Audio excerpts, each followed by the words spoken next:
படத்துல super star பண்ணாரு score, அதை விஜயகாந்த் பண்ண சொல்லி கேட்டாரு ஒன்ஸ் மோர். அதுக்கு கேப்டனே ஆயிட்டாரு ஃபேன் டு தி கோர். இது எப்படி இருக்குன்னு பேச வராரு பாலா சார். சூப்பர் ஸ்டாரோட எனர்ஜி அன்பிலீவபிள், தலைவரோட ரெக்கார்ட் எல்லாம் அன்பிரேக்கபிள். எனிதிங் ஃபார் தலைவர்னு வந்துட்டா ஃபேன்ஸ் ஆயிடுவாங்க அன்ஸ்டாப்பபிள். சூப்பர் ஸ்டார் பண்ணாரு ஒரு மிகப்பெரிய ரெவல்யூஷன், 50 இயர்ஸ் ஆஃப் சினிமால பண்ணாரு டாமினேஷன். தலைவர் வழியில ஸ்டார்ட் பண்ண ஒரு புது இனோவேஷன் பேச வராரு சிஇஓ ஆஃப் குவி அருண் பிரகாஷ் சார். தலைவர் இருக்காரு ஆன் டாப், டான்ஸ்ல ஆடுவோம் நாங்க பாப், குட்டி சூப்பர் ஸ்டார்ஸ் கூட சேர்ந்து ஆடுறாங்க ஸ்டாஃப். சூப்பர் ஸ்டாரை பத்தி போட்டாலே பிச்சுக்கும் வியூஸ், ஆஃப் ஸ்கிரீன்லயும் காட்டுவாரு தலைவர் மாசு. இதுதான் இன்னைக்கு தலைவர் தர்பார்ல நியூஸ். தலைவர் ஸ்கிரீன்ல வந்தாலே அது தனி சீனு, அவர் பேசுற டைலாக் ஒவ்வொன்றும் ஒரு மீன். அதுக்கு நானும் ஃபேன்னு பேசுறாரு ப்ரொடியூசர் கலைப்புலி தானு. சூப்பர் ஸ்டார்னாலே தாறுமாறு. இதுதான் போல தலைவருக்கு எபிசோட் 26. வணக்கம் and welcome to another episode of Ashwathi Nighties வழங்கும் Black Sheeps அன்புள்ள தலைவருக்கு. இது episode 26. Title sponsor Ashwathi Nighties, presented by Anuj Styles மற்றும் Sairam Group of Institutions, co-presented by Saubhagya Wet Grinder, Chalani Jewelry Mart மற்றும் NGA 550D TMT Bus, powered by SS Genius International Nursery and Primary School, Sembakam, Chennai.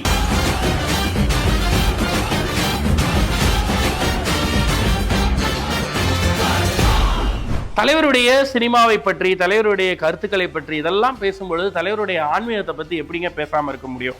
அவரால் பாபாஜியையும் ஸ்ரீ ராகவேந்திர அவர்களையும் இன்னைக்கு வழிபடக்கூடிய எத்தனையோ ரசிகர்கள் இருக்காங்க.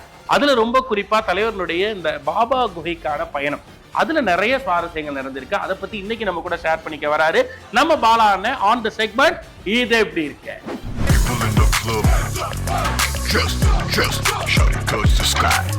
Black ships அன்புள்ள தலைவருடைய 26வது நாள் தகவல் நம்பர் 251. கேப்டன் விஜயகாந்துக்கும் ரஜினிக்குமான உறவு எப்படிப்பட்டது, அது எங்கே ஆரம்பிச்சது அப்படின்னு சொல்லியிருந்தேன். ஆசை 60 நாள் அப்படிங்கிற படத்துக்கு வெற்றி விழா நடக்குது மதுரையில். அந்த விழாவுக்கு தலைவரும் போகிறாரு. தலைவர் போகிறப்போ தலைவரை கவனிக்கக்கூடிய பொறுப்பு விஜயகாந்த் அவர்களுக்கு வருது. அப்போ விஜயகாந்த் சினிமாவுக்குலாம் வரல, அங்கே ஒரு மில் ஓனரோட பையன், சினிமாவுக்கு வரணுங்கிற ஆசையில் இருக்கக்கூடிய பையன். கேப்டன் வார்த்தையிலே சொல்கிறதுனா முதல்ல தலைவர் அவர் மீட் பண்ணது அப்பதான் 3 முடிச்சு படம் வந்து பயங்கரமாக ஹிட்டான டைம். இந்த சிகரெட் ஸ்டைல் எனக்காக பண்ணி காட்ட முடியுமா அப்படின்னு கேப்டன் கேட்க தலைவர் அன்பா அவருக்கு அதை பண்ணி காமிச்சாராம்.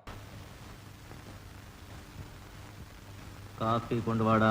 அப்படிப்பட்ட தலைவரும் கேப்டன் விஜயகாந்தும் ஒரு படத்தில் இணைஞ்சு நடிக்க வேண்டிய வாய்ப்பு வந்து இந்த என்கேள்விக்கு என்ன படத்தில் தலைவரோட தம்பி ரோலில் கேப்டன் விஜயகாந்த் நடிக்கிறதா முடிவாகி 2 நாள் ஷூட்டும் நடந்துச்சு. அப்படி நடந்ததுக்கப்புறம் ஏதோ சில காரணங்களாக அந்த படத்தில் தொடர்ந்து விஜயகாந்த் நடிக்க முடியல. ஒரு நடிச்சிருந்தா அவங்க 2 பேரும் இணைந்து நடிச்ச முதல் திரைப்படமா அதுதான் இருந்திருக்கும். அதுக்கப்புறம் ஏற்கனவே இது எப்படி இருக்குல்ல சொன்னது மாதிரி அவங்க 2 இணைந்து நடிச்ச ஒரே படம், சொல்லப்போனால் ஒரே பாட்டு அப்படின்னா அந்த வங்காள கடலை பாட்டு, மனதில் உறுதி ஒன்று படத்தில் வரக்கூடிய பாட்டு. அப்படிப்பட்ட கேப்டன் விஜயகாந்த் அம்மன் கோயில் கலக்காலை படத்தில் நடிச்சு அந்த படம் பெரிய அளவில் ஹிட் ஆகுது. அம்மன் கோயில் கலக்காலை படத்தில் அந்த ஹீரோக்கு சாய்ஸாக இருந்தது ரஜினி தான். அதுக்கப்புறம் அது விஜயகாந்துக்கு போய் விஜயகாந்த் நடிச்ச படம் பெரிய அளவில் ஹிட் ஆகுது. அந்த படத்தில் வெற்றி விழாவுக்கும் ரஜினி போகிறார். அங்கே மேடையில் அப்போ ரஜினி உச்ச நட்சத்திரமாக இருந்ததுனால எல்லா கலைஞர்களும் ரஜினியை பற்றியே பேசுகிறாங்க, விஜயகாந்த் பற்றி பேசவே இல்லை. தலைவருக்கு அந்த வாய்ப்பு வருது, பேசுறதுக்கான வாய்ப்பு வருது. இந்த விழா மேடையில் எல்லாரும் என்ன பற்றியே பேசிட்டு இருக்கீங்க, ஆனால் உண்மையிலேயே நம்ம பேச வேண்டியது விஜயகாந்த் அவர்களை பற்றி அப்படின்னு சொல்லி விஜயகாந்த் எவ்வளோ பெரிய ஆக்டர், பின்னாடி மிகப்பெரிய ஆளாக வருவார்னு சொல்லி அவரை பாராட்டி பெருசாக பேசி அந்த மேடை அவருக்கான மேடை அப்படிங்கிற அங்கீகாரத்தை கொடுத்துருக்காரு தலைவர். இது ஒரு வாரப்பத்திரிகை பெட்டில் கேப்டன் விஜயகாந்த் அந்த காலகட்டத்தில் எனக்கு அந்த அங்கீகாரம் எவ்வளோ முக்கியம் ரஜினி புரிஞ்சுக்கிட்டு பேசுனது என்னால் வாழ்நாளில் மறக்கவே முடியாது அப்படின்னு பதிவு பண்ணுறாரு. இப்படி கேப்டன் விஜயகாந்த் பற்றி தலைவரை பற்றி பேசுகிற நேரத்தில் கேப்டன் விஜயகாந்த் நடிக்க தலைவர் சூஸ் பண்ணி கொடுத்த ஒரு கதை இருக்கு. என்ன படம் தெரிஞ்சுக்க தகவல் நம்பர் 252. தகவல் நம்பர் 252. யார் திரைப்படம் தலைவர் அவர் கேமியோ பண்ண படம் அப்படின்னு நம்ம எல்லாருக்கும் தெரியும். அந்த படம் கலைப்புலி இன்டர்நேஷனல் வந்து அந்த யார் திரைப்படத்தில் இயக்குநர்களான சக்தி கண்ணன், யார் கண்ணன், இந்த 2 பேரோட டியோக்கிட்ட விஜயகாந்துக்கு ஒரு கதை பண்ண சொல்லி கலைப்புலி தான்னு சொல்றாரு. அவங்களும் ஒரு கதை பண்றாங்க. இந்த ப்ராசஸ் போயிட்டே இருக்கு. ஆனால் சரியா அந்த கதை வராத நேரத்தில் ரஜினி அவர்களை மீட் பண்ணும்போது ரஜினி சொன்னாரா, நான் ஒரு படத்துடைய ரைட்ஸ் வாங்கி வச்சிருக்கேன், அந்த படம் கேப்டனுக்கு பயங்கரமாக சூட் ஆகும் அப்படின்னு சொல்லி காளியா அப்படிங்கிற படத்துடைய ரைட்ஸை கொடுத்து கூலிக்காரன் அப்படிங்கிற படமாக அது மாறு. இந்த கூலிக்காரன் திரைப்படம் கேப்டன் விஜயகாந்த் வாழ்க்கையில் மிகப்பெரிய ஹிட்டான திரைப்படம். அந்த படத்தில் ஷூட்டிங் ஸ்பாட்டுக்கு தலைவர் ஒரு முறை போகிறாரு. அங்கே சண்டை காட்சி படமாக்கிட்டு இருக்காங்க. அப்போ அவர் நிறைய ரிஸ்க் எடுக்கிறத பார்க்குறாரு. அதாவது கேப்டன் நிறைய ரிஸ்க் எடுக்க பார்க்குறாரு. ஆமாம், அவர் எல்லா சண்டை காட்சியிலையும் அவரே டூப் போடாமல் ரிஸ்க் எடுக்கக்கூடிய பல படங்கள், பல சம்பவங்கள் நமக்கு தெரியும். அதை பார்த்துட்டு தலைவர் கேப்டனுக்கு அட்வைஸ் பண்ணாராம், விஜி படத்தோட சண்டை காட்சியில் தான் த்ரில் இருக்கணும், நம்ம வாழ்க்கையில் த்ரில் இருக்கக்கூடாது, டூப் அவாய்ட் பண்ணுறதெல்லாம் விட்டுட்டு என்ன பாதுகாப்பு வேணுமோ அந்த பாதுகாப்போட சண்டை காட்சியில் நடிங்கன்னு ரொம்ப அக்கறையாக அட்வைஸ் பண்ணாராம். அந்த அளவுக்கு என் மேலே எப்பொழுதுமே ரஜினி அவர்களுக்கு அன்பு உண்டுன்னு விஜயகாந்த் பதிவு பண்ணுறார். அப்படி தலைவர் கொடுத்த அந்த காளியா படம் கூலிக்காரன் மாதிரி ஹிட் ஆச்சுல. இந்த ஹிட்டுக்கு மிக முக்கியமான இன்னொரு காரணம் அந்த படத்துக்கு இசையமைச்சவர், அவருக்கும் தலைவருக்குமான கனெக்ஷன் என்ன தெரிஞ்சுக்க தகவல் நம்பர் 253. கூலிக்காரன் படம் மிகப்பெரிய அளவு ஹிட்டு. அந்த படத்தில் மியூசிக் பண்ணவருக்கும் தலைவருக்குமான கனெக்ஷன் என்ன அப்படின்னு சொல்லியிருந்தேன். அந்த மியூசிக் பண்ணவர் யார் அப்படின்னு பார்த்தீங்கன்னா நமக்கெல்லாம் ரொம்ப பிடிச்ச அஷ்டாவதானி சகலகலா வல்லவன் டி ராஜேந்தர் அவர்கள். டி ராஜேந்தர் மியூசிக்கில் அந்த படத்தில் எல்லா பாட்டும் ஹிட்டு. முக்கியமாக வச்சக்கூறி தப்பாதுன்னு ஒரு பாட்டு இருக்குது. அந்த பாட்டெலாம் வந்து விஜயகாந்த் அவர்களுக்கு ரொம்ப ரொம்ப ரொம்ப பிடிச்ச பாட்டு.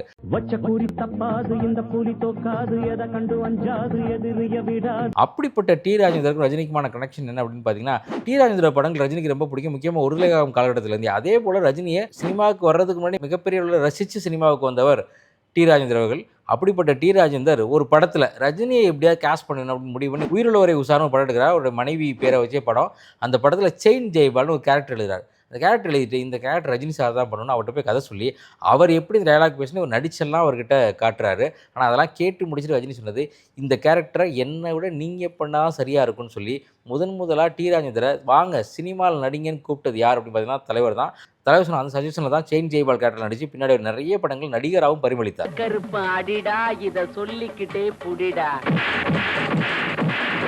பஞ்சுனா தலைவர் அப்படின்னு தெரியும். அதே போல் டி ராஜேந்திரன் நிறைய பஞ்சு பேசியிருப்பார். நான் தாண்டா செயின் ஜெய்பால், இப்போ உதவிட்டா நீ ஆவேடா ஃபுட்பால் அப்படின்னு விதவிதமாக பேசியிருப்பார் படத்தில். அப்படி எல்லா டைலாக்கும் பேசி அந்த படத்தில் நல்லா கவனித்து பார்த்தீங்கன்னா அவருடைய எல்லா மேனேஜத்துக்கு பின்னாடியும் குட்டியாக ரஜினி இருப்பார். அது தெரிஞ்சனால தான் அவர் அதுக்கடுத்து சிம்பு அவருடைய பையன் வந்தப்போ அவர் பையனுக்காக முதல் எழுதின பாட்டு நான் தாண்டா லிட்டில் ஸ்டார் ஆவேண்டா சூப்பர் ஸ்டார்னு சொல்லி அந்த அளவுக்கு தலைவர் மேலே ராஜேந்திரன் மட்டும் இல்லை அதுக்கு அடுத்த தலைமையான சிம்பு வரைக்கும் அந்த குடும்பத்துக்கே மிகப்பெரிய மரியாதையும் அன்பும் உண்டு. இந்த உயிருள்ளவரை உஷா திரைப்படத்தில் அந்த செயின் ஜெய்பால் கேரக்டர் ரஜினிக்காக எழுதப்பட்ட கேரக்டரில் அப்புறம் ராஜேந்திரன் நடித்து மிகப்பெரிய ஹிட் ஆச்சு இல்லையா. அந்த படத்தில் அறிமுகமானவங்க தான் நளினி தலைவரோட நடித்தது ஒரே ஒரு திரைப்படம் தான். ஆனால் நிறைய படம் மிஸ் ஆச்சு. நடித்த திரைப்படம் என்ன, மிஸ் ஆன திரைப்படம் என்ன தெரிஞ்சுக்க தகவல் நம்பர் 254. தகவல் நம்பர் 254. உயிருள்ளவரை உஷா திரைப்படத்தில் ராஜேந்திரன் அறிமுகப்படுத்தின நளினி ரஜினி படத்தில் ஒரே ஒரு படத்தில் நடிச்சிருக்காங்க. அது என்ன படம் பார்த்தீங்கன்னா ராணுவ வீரன் திரைப்படம். அதில் கூட அவங்க ஜோடியாக நடிச்சிருக்க மாட்டாங்க. ரஜினியுடைய சகோதரி ரோல் ஒன்று பண்ணியிருப்பாங்க. ஆனால் அப்படிப்பட்ட நளினி அப்போ உச்ச ஹீரோயினாக இருந்த நேரத்தில் ஏன் ரஜினியோட படம் பண்ணுறான்னு யோசிச்சு பார்த்தா அவங்களுக்கு 4 பட வாய்ப்பு தலைவரோட அமைஞ்சிருக்கு. 4 பட வாய்ப்பும் 2-3 நாள் ஷூட்டிங்கில் பிரேக் ஆகி வெளியே வந்திருக்காங்க அந்த படத்துலேருந்து. அது அவங்களே பதிவு பண்ணுறாங்க. ஏன் அப்படி நினச்சினே தெரியல, எனக்கு என்ன பைத்தியம்னு தெரியல, எல்லா படத்துலேருந்து வெளியே வந்திருக்கேன், எனக்கு ஏதோ செட் ஆகலை வெளியே வந்திருக்கேன், அதனால எனக்கு தலைவரோட நடிக்கக்கூடிய வாய்ப்பு போயிடுச்சுன்னு சொல்லிட்டு இல்லை நடிக்க வந்துட்டேன். என்னமோ அந்த இடம் எனக்கு பிடிக்காது, என்னமோ ஒரு காரணம். அந்த நடிச்சிங்களா? ஆமாம் சார், போயிட்டு வந்திருக்கேன் நான். அரசியலுக்கு வரதுக்கான அந்த முஸ்தீபுகள் நடந்துற நேரத்தில் தலைவர் அரசியலுக்கு வந்து ஆதரவு தெரிவிப்பேன்னு சொன்ன ஒரே நடிகையும் நளினி மட்டும்தான். அவங்க சொன்னாங்க அவர் கட்சி ஆரம்பித்தாலும் சரி, இல்லை பிஜேபி கட்சியில் தலைவர் ஆனாலும் சரி, அவர் எங்கே கட்சி ஆரம்பித்தாலும் முதல் உறுப்பினராக நான் போய் ஆயிடுவேன்னு சொன்னாங்க. அப்படிப்பட்ட நளினி தலைவரோட ஜோடியாக நடிக்கிறதுக்காக 4 படம் கமிட் ஆகி மிஸ் பண்ணு சொன்னால. அது என்ன படம் அப்படின்னு பார்த்தீங்கன்னா, ஒன்று மாவீரன், இன்னொன்று தம்பிக்கு எந்த ஒரு கை கொடுக்கும் கை, அதுக்கப்புறம் தங்கமகன். இந்த தங்கமகன் திரைப்படத்தில் நளினி ஹீரோயினாக மிஸ் ஆயிட்டாங்க. ஆனால் ஹீரோயினாக ஆன பூர்ணிமா ஜெயராம் என்ன சொல்கிறாங்க தெரிஞ்சுக்க தகவல் நம்பர் 255. தகவல் நம்பர் 255. பூர்ணிமா ஜெயராம் தங்கமகன் படத்தில் தலைவரோட ஹீரோயினானவங்க தலைவரோட நடித்த அந்த அனுபவங்களை பகிரும்போது ரொம்ப இன்ட்ரெஸ்டிங்கான விஷயம் சொல்கிறாங்க. அப்போல்லாம் பாக்யராஜ் படத்தில் ஹீரோயினாக பண்ணுறவங்களுக்கு உடனே தலைவர் படத்தில் வாய்ப்பு கிடைச்சிருமா? அப்படி தான் எனக்கும் அந்த வாய்ப்பு கிடைச்சது. டார்லிங் படம் பயங்கரமாக ஹிட் ஆகி அந்த நேரத்தில் எனக்கு ஒரு ஃபோன் வருது சத்யா மூவிஸ்லேருந்து, இந்த மாதிரி ஒரு படம் நீங்கள் ரஜினி சார் ஹீரோயினாக பண்ணுறீங்க அப்படின்னா நான் எந்த கதையுமே கேட்கல, உடனே ஓகே சொல்லிட்டேன். அந்த திரைப்படம் தான் தங்கமகன் திரைப்படம். ஒரு நடிக்க நான் போனதுக்கப்புறம் எனக்கு அந்த ரசிகை மனப்பான்மையில் தான் இருந்தேன். அவர்கள அந்த கம்ஃபர்ட் ஜோன் கிடைக்கல. ஆனால் அவர் எப்படின்னா எப்போதுமே எங்களை ஈஸோர் பண்ணிகிட்டே இருப்பார். முக்கியமாக சொல்லணும் அப்படின்னு பார்த்தீங்கன்னா, ஒரு காட்சி எடுத்து முடித்த உடனே நாங்களாம் டேரக்டர் கேட்போம், சார் ஷார்ட் ஓகே சார் நல்லா பண்ணணும் அப்படின்னு கேட்பேன். ஆனால் அவரும் அதே மாதிரி டேரக்டர் கேட்பார். டேரக்டரோட கேட்கறது மட்டும் இல்லைங்க, எங்ககிட்ட வந்து கேட்பார், என்ன புரியுமா இந்த சீன் நான் நல்லா பண்ணணும் அப்படின்னு சொல்லி. அதோட நான் ஏதாவது நல்ல சீன் பண்ணிட்டேன்னா எப்பா எப்படி அப்படியே அட்டகாசமாக பண்ணுறீங்க அப்படின்னு சொல்லி எங்களை பாராட்டுறதையும் குறை வச்சதே இல்லை அப்படின்னு பதிவு பண்ணுறாங்க பூர்ணிமா ஜெயராம். ரொம்ப humble and down to earth நான் ஃபீல் பண்ணினது. அவர் அவ்வளோ பெரிய ஸ்டார், அவரும் போய் கேட்பாரு, சார் ஓகே சார் அப்படின்னு கேட்பாரு. அந்த தங்கமகன் திரைப்படம் தான் அந்த காலகட்டத்தில் லாங்கஸ்ட் ரன் ரஜினிக்கு ஓடின திரைப்படம். 280 நாட்கள் ஓடிச்சு. இந்த படத்தில் வரக்கூடிய பாட்டு தான் அந்த வா பக்கமா பாட்டு தான். இப்போ நம்ம கூலியில் பார்த்தோம்ல, லோகேஷ் கண்ணாஜ் யூஸ் பண்ணி இந்த பாட்டு. இப்படி தங்கமகன் படத்தை பற்றிலாம் பேசிட்டு இருக்க நேரத்தில் தங்கமகன் படத்துடைய இயக்குனர் ஜெகநாதன் அவர்கள் ரஜினியை பற்றி என்ன சொல்றாரு தெரிஞ்சுக்க தகவல் நம்பர் 256. இது எப்படி இருக்கு? இந்த செக்மெண்டோட அடுத்த 5 தகவல்கள் கொண்ட full எபிசோட் பிளாக்ஷிப் வேலி OTT-ல அவைலபிளா இருக்கு. இப்பவே பிளாக்ஷிப் வேலி OTT-யை டவுன்லோட் பண்ணுங்க. தலைவருக்காக நாங்க பேசுவோம், தலைவருக்காக நாங்க பாடுவோம், தலைவருக்காக நாங்க என்ன வேணா செய்வோம் அப்படின்னு சொல்ற ரசிகர்களின் குரலா ஒலிக்கக்கூடிய செக்மெண்ட் தான் இப்போ வரப்போற செக்மெண்ட் எனிதிங் ஃபார் தலைவர்.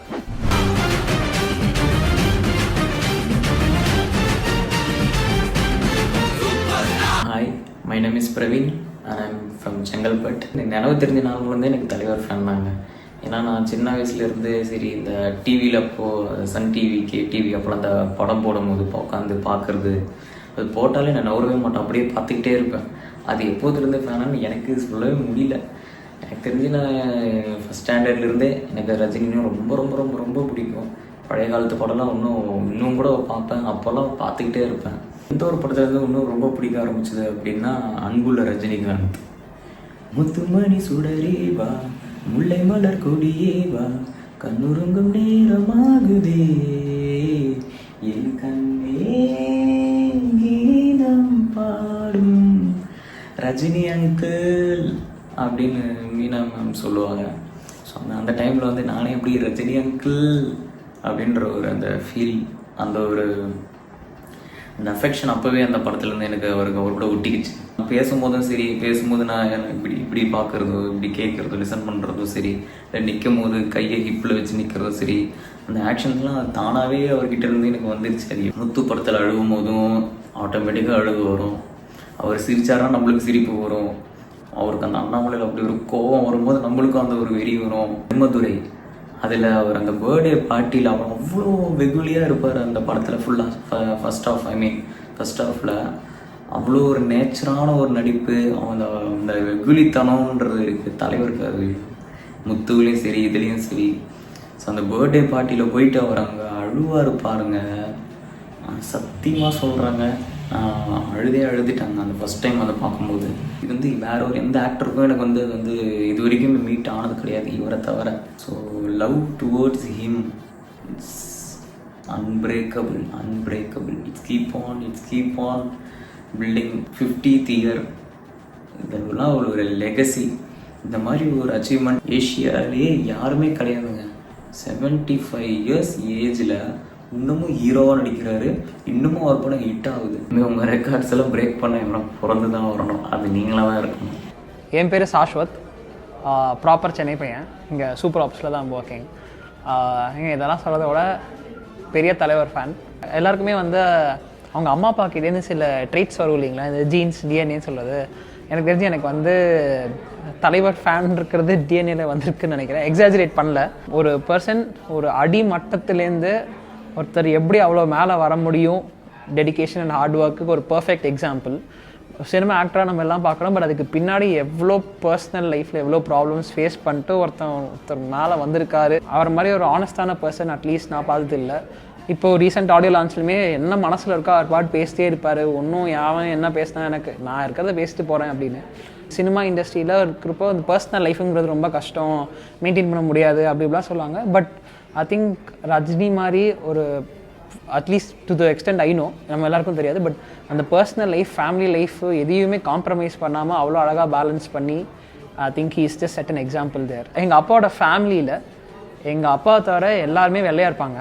ஸோ எங்கள் அப்பா மட்டும் தான் கொஞ்சம் கருப்பு. ஸோ சின்ன வயசுலலாம் எங்கள் அப்பா ரொம்ப ஃபீல் பண்ணியிருக்காராம், இந்த மாதிரி நம்ம கருப்பாக இருக்கோம் அப்படின்னு. எல்லாருமே நீ கருப்பாக இருக்க, அழுக்காக இருக்க அப்படிலாம் சொல்லி ரொம்ப இதெல்லாம் பண்ணி like he's had his own unpleasant moments. அதனால் ஆனால் ரஜினிங்கிற ஒரு ஆள் ஸ்க்ரீன் முன்னாடி வந்து அவருக்கு ஒரு 1,00,000 பேர் கரகோஷங்களை எழுப்புறப்போ அதில் so my dad started imagining he is Rajini. So எங்கள் அப்பாவுக்கு அது லைஃப்பில் கொடுத்த confidence is to a great extent. எனக்கு வந்து for some reason one song that is very close to my heart that sings அவரை பற்றி பாடின ஒரு பாட்டு. So I just thought I can sing that song to him. சிவப்பான ஆண்கள் இங்கே சில கோடி உண்டு, கருப்பான என்னை கண்டு கண் வைத்ததென்ன, கடல் வண்ணம் வானின் வண்ணம் கருவண்ணம் தானே, கடல் வானம் காணும் போதும் உனை கண்டே நானே, மண்ணோடு சேராமல் நடக்கின்றேனும் நாளே, மருதாணி பூசாமல் சிவக்கின்றேனும் நாளே, சுட்டு விழி கண்டாலே சுக்குதடி தன்னாலே, சிக்கு பட்டைகள் போலே நொக்குப்பட்டேன் உன்னாலே, கட்டுத்தறி காலை நானும் கட்டுப்பட்டேன் உன்னாலே. தலைவா, happy 50 years of being in cinema. Thank you so much for inspiring us. எல்லாருமே கடவுளை வேண்டிக்கிறோம், நீங்கள் என்றைக்குமே இதே மாதிரி இந்த கரிஷ்மாவோட, இந்த ஸ்டைலோட, அந்த ஸ்மார்ட்னஸோடு இருக்கணும். அப்படின்னு வேண்டிக்கும். எனிதிங் ஃபார் தலைவர்ல நீங்களும் உங்களுடைய குரலை ஒலிக்க விடணும் அப்படின்னு ஆசைப்பட்டீங்கன்னா ஸ்க்ரீன்ல தெரியக்கூடிய இந்த நம்பருக்கு உடனே ஒரு வீடியோ எடுங்க, அதை ஹை குவாலிட்டி ரெசல்யூஷன்ல வாட்ஸ்அப்ல அனுப்பி விடுங்க.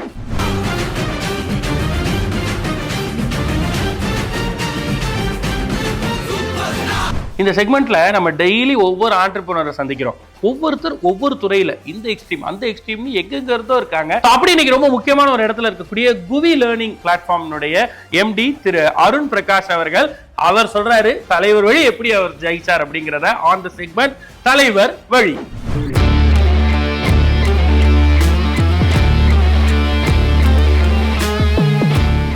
எனக்கு ரஜினிகிட்ட பிடிச்ச விஷயம்லாம் வந்து அவரோட படத்துல ஐ மீன் எல்லா படம் பிடிக்கும், அது அண்ணாமலை எனக்கு ரொம்ப பிடிக்கும். அது அண்ணாமலை ஸ்பெசிஃபிக்காக அந்த அசோக் டயலாக் கிடையாது, அது that is universal dialogue, that is legendary.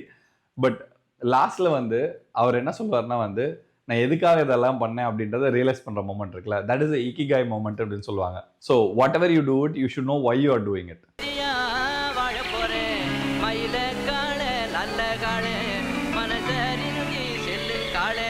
அந்த எப்பெல்லாம் வந்து டவுனாக இருக்கணும் அப்போல்லாம் வந்து அந்த பாட்டை போய் பார்ப்பேன், இதுக்காக தான் நான் பண்ணுறேன். ஸோ அதை நான் மைண்டில் வச்சுக்கணும். You will face lot of challenges, அதெல்லாம் கொஸ்டினே இல்லை. ஒரு பாட்டில் பணக்காரனாக முடியாது, அதுவும் தெரியும். பட் அந்த ஒய்ன்ற பாட்டு வந்து எனக்கு ரெகனைஸ் பண்ணுறதுக்கு ரொம்ப ரொம்ப யூஸ்ஃபுல்லாக இருக்கு.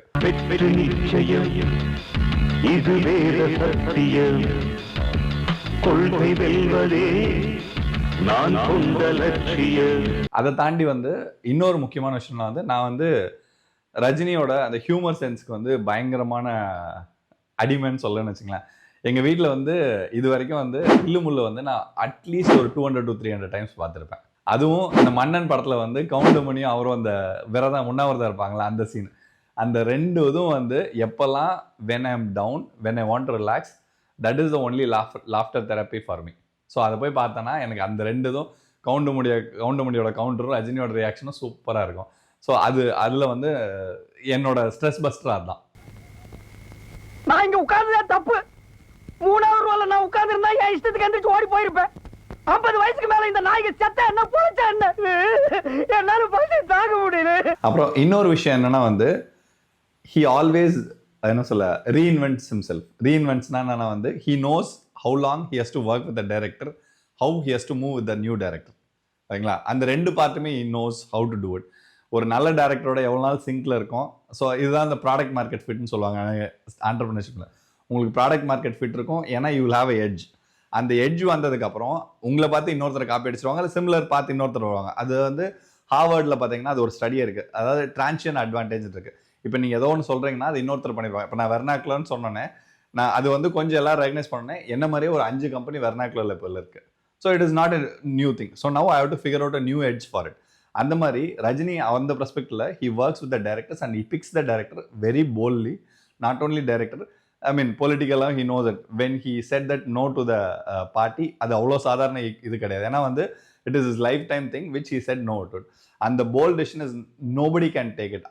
அது பார்த்ததுக்கு அப்புறம் தான் வந்து okay he is the only bravest man in the வேர்ல்டுன்ற மாதிரி எனக்கு ரொம்ப பிடிக்க ஆரம்பிச்சிருச்சு பீயிங் அ ஃபேன். தலைவர் வழியில அருண் பிரகாஷ் அவர்கள் தலைவரை பத்தி பகிர்ந்துகிட்ட விஷயங்களை முழு வீடியோவா பார்க்க இப்பவே பிளாக்ஷிப் வேலி OTT டவுன்லோட் பண்ணுங்க. 4 நாளைக்கு ஒரு தடவை எங்களோட அட்டெண்டன்ஸ் எப்படியாவது இருந்துரும் மறுபடியும் சொல்லிட்டே இருக்காங்க. SS Genius International Nursery and Primary School kids அவங்களுடைய பார்ட்டிசிபேஷன்ல இன்னைக்கு நம்ம பார்க்க போறோம் குட்டி சூப்பர் ஸ்டார்.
எங்க வீட்டு கிட்ஸ், நான் பார்க்கக்கூடிய கிட்ஸ், அதே மாதிரி என்னுடைய ஸ்கூல்ல இருக்கக்கூடிய கிட்ஸ் எல்லாம் இந்த குட்டி சூப்பர் ஸ்டார்ஸ்ல கலந்துக்கணும் அப்படின்னு நீங்க நினைச்சீங்கன்னா உடனே என்ன பண்ணுங்க, ஒரு வீடியோ விடுங்க. அந்த வீடியோவை நல்ல ஹை குவாலிட்டியில வாட்ஸ்அப்ல ஸ்கிரீன்ல தெரியுற இந்த நம்பருக்கு அனுப்பி விடுங்க.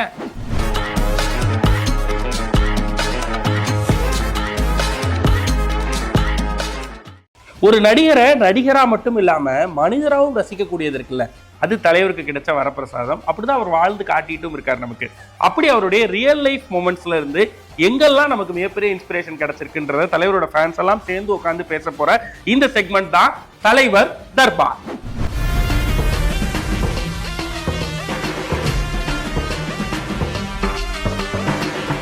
நம்ம அவர்கிட்ட பேசணும்னு வச்சுக்கோங்களேன், அவர்ல எப்பவுமே வந்து அப்படியா ஓ ஓகே சூப்பர், அவருக்கு அந்த விஷயம் தெரிஞ்சா கூட திருப்பி நம்மள்ட்ட கேட்டு தெரிஞ்சுப்பாரு. அதே மாதிரி அவருக்கு ஒரு விஷயம் தெரியலன்னு நினச்சிக்கோங்களேன், அப்புறம் ஃபோன் பண்ணி அதை நீங்கள் சொன்னீங்களே அது எப்படி பண்ணீங்க, அது எப்படி நடந்தது, எனக்கு தெரியலீங்களே, தெரியலன்னு சொல்லி, அதாவது ஒரு விஷயம் தெரியும் தெரியாதுன்னு சொல்லி ஒத்துக்கிறது ஒரு மிகப்பெரிய குவாலிட்டி. அது ஒரு ஆஃப் ஸ்கிரீன் மாஸ். இப்போ எல்லாருமே என்ன சில பேர்லாம் தெரியாத விஷயத்த கூட தெரிஞ்ச மாதிரி காமிச்சுக்கிறாங்க. அவர் அது அப்படியா அப்படின்னு ஆனா அவர் தெரியலன்னா தெரியல ஒத்துக்கிட்டு அது கத்துக்கிறதுக்கு இப்போ வரையும் வந்து அவர் கத்துக்கிறாரு. இன்ஃபேக்ட் ஒரு பாயிண்ட்ல வந்து சொன்னாங்க இஸ் நாட் டெக்னாலஜி ப்ரோன்னு சொன்னாங்க. இன்னைக்கு வந்து ஓப்பனா சொல்லலாம், அவர் மாதிரி வந்து ஒரு ரெஸ்பான்ஸ் கொடுக்குற ஆள் கிடையவே கிடையாது. நீங்க யார்கிட்ட கேட்டாலும் சொல்லுவாங்க, ஒரு மெசேஜ் அனுப்பிச்சிங்கன்னா மினிமம் 30 மினிட்ஸ்ல வந்து உங்களுக்கு ரெஸ்பான்ஸ் வந்துடும்.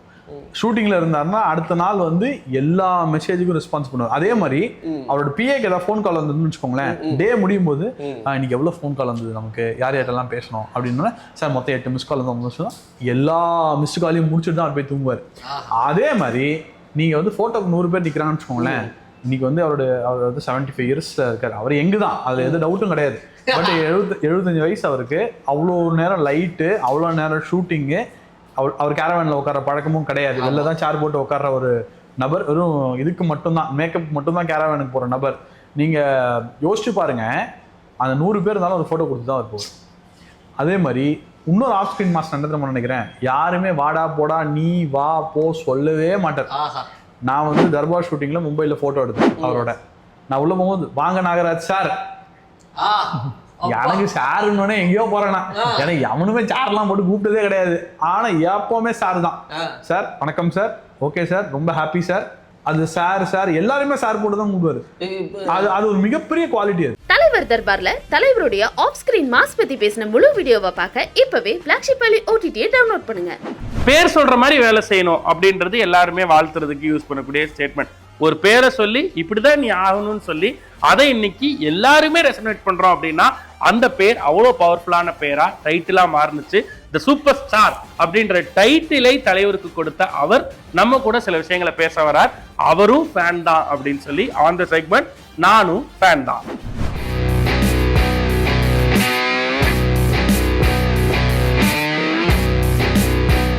பைரவி படம் வந்து சென்னை நகருக்கு வந்து விநியோக உரிமை வாங்கியிருந்தேன். அப்போது வந்து பிளாசாவில் வந்து அந்த பீரியடில் வந்து 35 அடி கட் அவுட்டு தேட்டரில் வெளியில் எக்ஸ்டீரியரில் வைக்கிறது வந்து பெரிய அச்சீவ்மெண்ட். அது அந்த நேரத்தில் வந்து பிரமிக்கிற மாதிரி போஸ்டர்ஸ்லாம் வச்சு நான் சூப்பர் ஸ்டார்னு அடைமொழி கொடுத்து பண்ணேன். அன்றைய தினத்தில் தான் நான் வந்து ராஜகுமாரி தேட்டரில் அவரை சந்தித்தேன். முதல் சந்திப்பு எங்களுக்கு வந்து ராஜகுமாரி தேட்டரில் தான் நடந்தது. இப்போ அவர் சொன்ன ஒரே வார்த்தை, 2 வார்த்தை தான் சொன்னார்.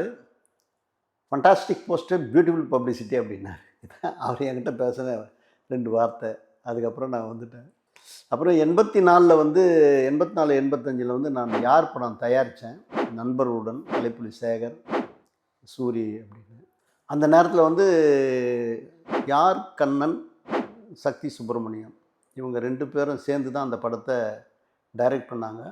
அந்த நேரத்தில் அவங்க வந்து மகேந்திரனுடைய உதவியாளர்கள். கை கொடுக்கும் கையில் வந்து அவங்க பணியாற்ற நேரத்தில் தான் அந்த படத்தை நாங்கள் வந்து செங்கல்பட்டு விநியோக உரிமை திருச்சி செங்கல்பட்டு வாங்கியிருந்தோம். அப்போ அவங்களுடைய சந்திப்பு வந்தது. அதனால் எங்களுக்கு வந்து அடிக்கடிக்கு அந்த படத்தினுடைய ஷூட்டிங் போகும்போதெல்லாம் ரஜினி சாரை பார்ப்போம். அந்த சூழலில் தான் யார் படத்தில் அவர் பங்களிக்கிற மாதிரி ஒரு கேமியோ ரோல், கெஸ்ட் ரோல் கேட்டிருந்தோம். அதுக்கு படத்தினுடைய மிக முக்கியமான காட்சி அதை அவர் வந்து கேட்டுட்டு நான் பண்ணுறேன் அப்படின்னு ஒத்துக்கினார். ஆனால் அவர் ஒரு ரெக்வஸ்ட் ஒன்று பண்ணார். இதை வந்து எந்த இடத்துலையுமே போஸ்டர்லேயோ பேப்பர்லேயோ விளம்பரம் பண்ணக்கூடாதுன்னாரு. அது பிரகாரம் நாங்கள் வந்து விளம்பரம் பண்ணலை. நானும் ஃபேன் தான்ல. கலைப்புலி எஸ் தானு அவர்கள் தலைவரை பத்தி பகிர்ந்துகிட்ட விஷயங்களை முழு வீடியோவா பார்க்க இப்பவே Black Sheep Valley OTT-யை டவுன்லோட் பண்ணுங்க. நாளைக்கு 27வது எபிசோட் இருக்கும் நீங்க நினைச்சீங்கன்னா அதான் கிடையாது. இப்போ முடிச்ச கையோட இன்னைக்கு நைட்டு 12 மணிக்கு ஸ்டார்ட் பண்ணி நாளைக்கு நைட்டு 12 மணி வரையும், ஏன்னா தலைவருடைய 50வது வருஷத்தை கொண்டாடிட்டு இருக்க இதே நேரத்துல அவருடைய பிறந்தநாளை விட்டுற முடியுமா? எஸ், நம்மளுடைய Black Sheep-னுடைய அன்புள்ள தலைவருக்கு ஒரு ஸ்பெஷல் மேரத்தானா இன்னைக்கு நைட் 12 மணில இருந்து நாளைக்கு நைட் 12 மணி வரையும் 24 மணி நேரமும் தலைவரை பத்தி பேசின அத்தனை விஷயங்களும் இதுவரை நீங்க 26 எபிசோட்ல பார்த்த எல்லா சுவாரஸ்யமான தருணங்களையும் தொகுத்து வழங்க காத்துக்கிட்டு இருக்கோம். So one day full of தலைவரிசம் on சித்திரம் தொலைக்காட்சி and Black Sheep YouTube 2. So மறுபடியும் உங்க எல்லாரையும் இன்னைக்கு நைட்டு 12 மணிக்கு அந்த ஸ்பெஷல்ல வந்து சந்திக்கிறேன். அதுவரை உங்களிடமிருந்து விடைபெறுவது RJ Vignesh and entire Black Sheep family. இது அஸ்வதி நைட்டிஸ் வழங்கிய Black Sheep's அன்புள்ள தலைவருக்கு. Title sponsor Aswathi nighties, presented by Anuj styles மற்றும் Sairam group of institutions, co-presented by சௌபாக்யா wet grinder, Challani jewellery mart மற்றும் NGA 550D TMT bars, powered by SS Genius International Nursery and Primary School, Chembakkam, Chennai.